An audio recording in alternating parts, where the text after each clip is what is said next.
Eu tô falando pouco. Tá falando pouco. O pessoal tá reclamando aqui. Ó, é aqui, ó. Cadê o Meso? A pergunta do Felipe Luiz, ele pergunta aqui, ó, qual a importância da vigilância e da preparação espiritual na visão do meso-tribulacionista?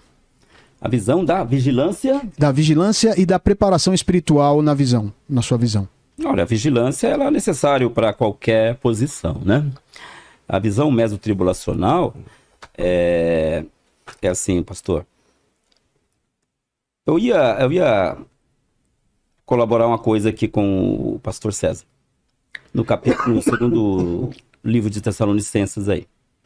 Você viu que são 2 pós, né? Não, assim... Então... Você tá contra 1,5, né?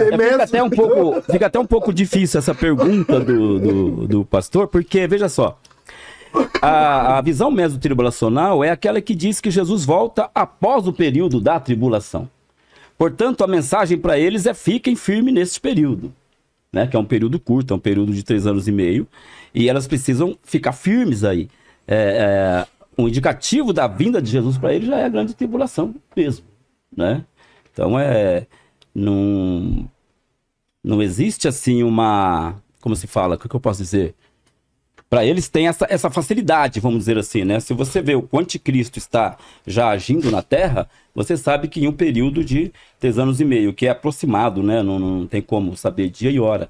Mas a partir deste período você pode saber que Jesus Cristo está voltando já. Ele está já às portas, né? Eu queria deixar algumas questões. O Vilela falou no começo que a gente precisa às vezes explicar algumas coisas, porque quem está ouvindo não entende. Então, o texto que o César leu de 2 Tessalonicenses, capítulo 1,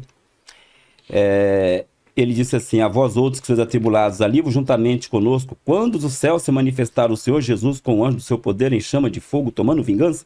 Isso é porque na visão pré-tribulacional, quando Jesus Cristo volta, ele leva a igreja para o céu e fica 7 anos lá, para as bodas do Cordeiro e para...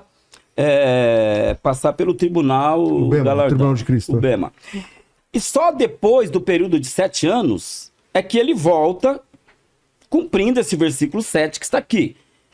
Ele se manifesta do céu com os anjos do seu poder, que é isso que fala Apocalipse 19, em chama de fogo, tomando vingança contra os que não conhecem a Deus. Esse versículo 7, na visão pré, falaria da segunda fase da vinda de Cristo. E, de acordo com os versículos anteriores, a igreja ela só vai receber alívio aí, quando isso acontecer. Ou seja, na visão pré, de qualquer forma, a igreja passaria pela tribulação, porque ela só vai ter alívio quando ele voltar em chama de fogo e não quando voltar para um arrebatamento secreto. Outra coisa que eu gostaria de falar a respeito da visão pré-tribulacional é assim, pastor. A visão pré-tribulacional reconhece que, na verdade, a grande tribulação mesmo é um período de 3 anos e meio. Porque, afinal de contas, elas falam que o primeiro período é um período de paz, que eles chamam de falsa paz, não é? Então, se é um período de paz, é paz para quem? Para todo mundo. Porque, veja bem, isso que o anticristo vai vir, vai se passar por Jesus, que eu já acho que não é isso, a Bíblia não diz isso, que ele vai se passar por Jesus. E por 3 anos e meio vai produzir uma falsa paz. Inclusive, o pessoal fala de um ecumenismo, fala que vai se levantar um 3º templo, coisas assim. Portanto, eu pergunto, isso é grande tribulação? Na verdade, não é. Se não é grande tribulação, quando é que de fato vai começar essa destruição, matança? No meio da semana.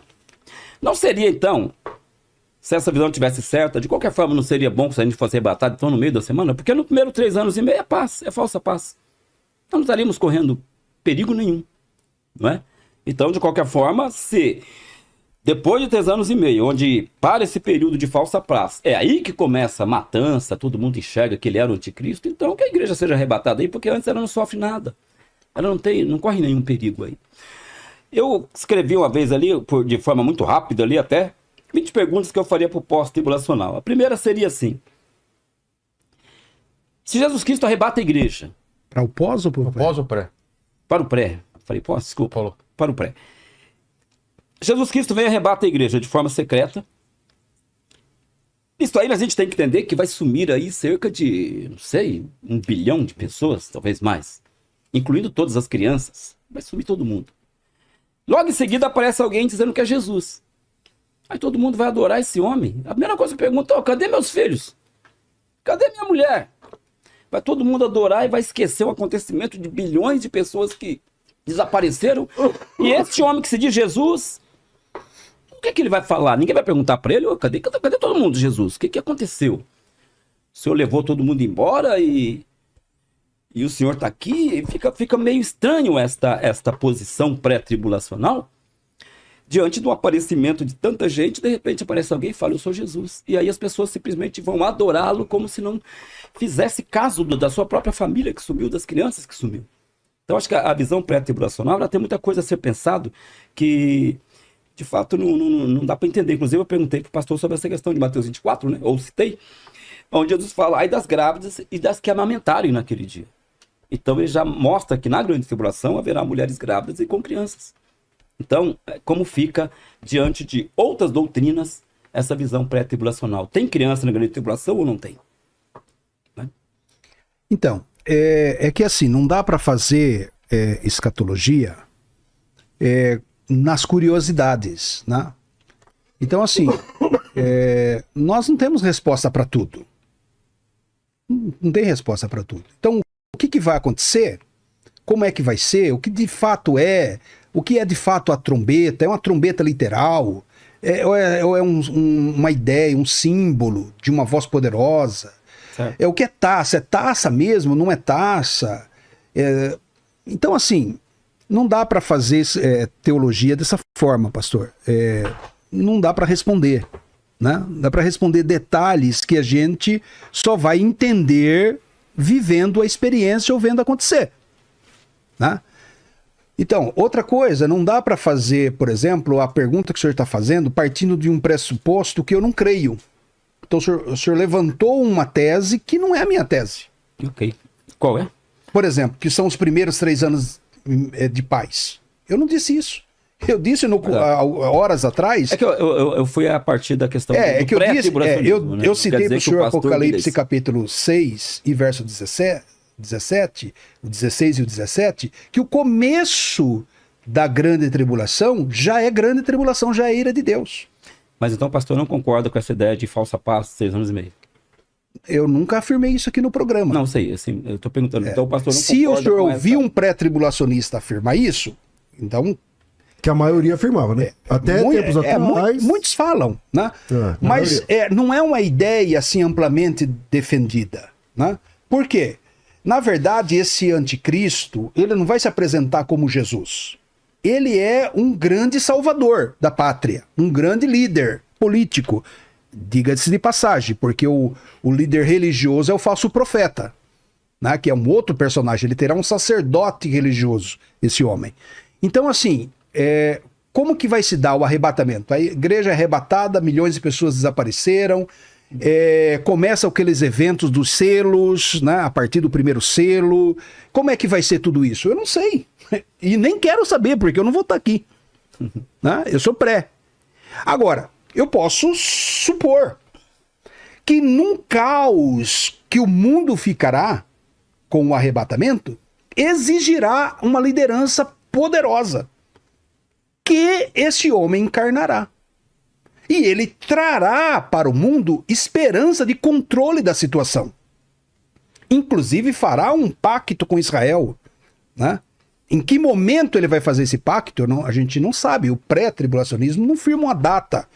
Jesus voltou hoje, arrebatou a igreja, amanhã ele está assinando com Israel? Não sei. Pode se passar um tempo, um período, mas que ele vai propor um governo mundial... Que é a ideia de um anticristo. Eu entendi, assim, só para até para deixar mais claro para quem tem simpatia pelo pré.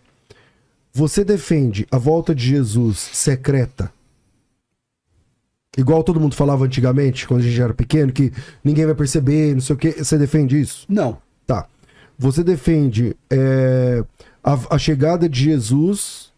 Eu posso explicar esse secreto para ficar claro pro pessoal também, né? Porque geralmente o pré, até uns 4, 5 anos atrás, tá? Todo pré falava que o arrebatamento é secreto. Agora... Então, a ideia de secreta precisava ser melhor explicada, né? Secreto por quê?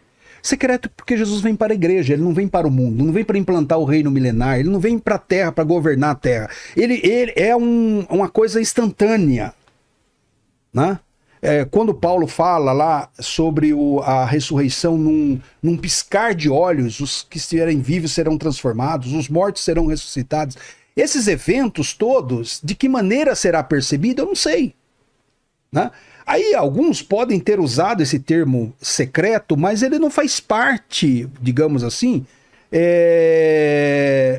de uma sistematização pré-tribulacionista. Sempre fez. Sempre fez. Não, tem muitos livros escritos. Sim, sempre fez. Eu não neguei que há pré que pensam dessa maneira. Mas em que sentido eles falam do arrebatamento secreto? Não, a pergunta existe pré?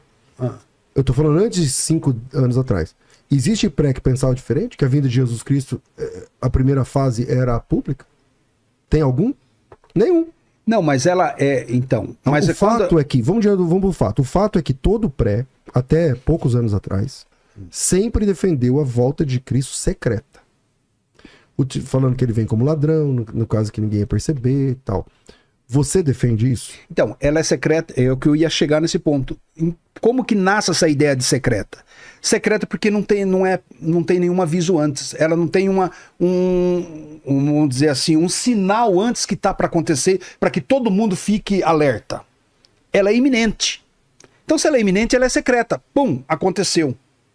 O arrebatamento da igreja vai mas é que iminente vai e secreto acontecer, não são sinônimos, né? Não são sinônimos, mas que gerou essa ideia de secreto a partir disso. Né? Como não há nenhum sinal prévio para o arrebatamento, né? Não há nenhum sinal prévio. Então Jesus pode voltar e isso vai ser um fenômeno rápido. É que iminente muita gente não vai perceber, logo é secreto. Entende? É que iminente justamente é porque tem sinais. Se não tem sinal, não é iminente. Iminente, Jesus, quando ele fala da volta dele, ele fala... Iminente ou iminente? Iminente. Iminente é que vai acontecer. Está próximo a acontecer. Está próximo a acontecer. Que é uma coisa grandiosa que... Iminente é um negócio que vai acontecer e os sinais estão mostrando que vai chegar. E a prova é que Jesus utiliza o parto da mulher. Quando a mulher está prestes para dar luz, são dores de parto, não sei o quê, mas ainda não é o fim. Aí as dores vão se diminuindo o tempo, tal, até que chega o parto.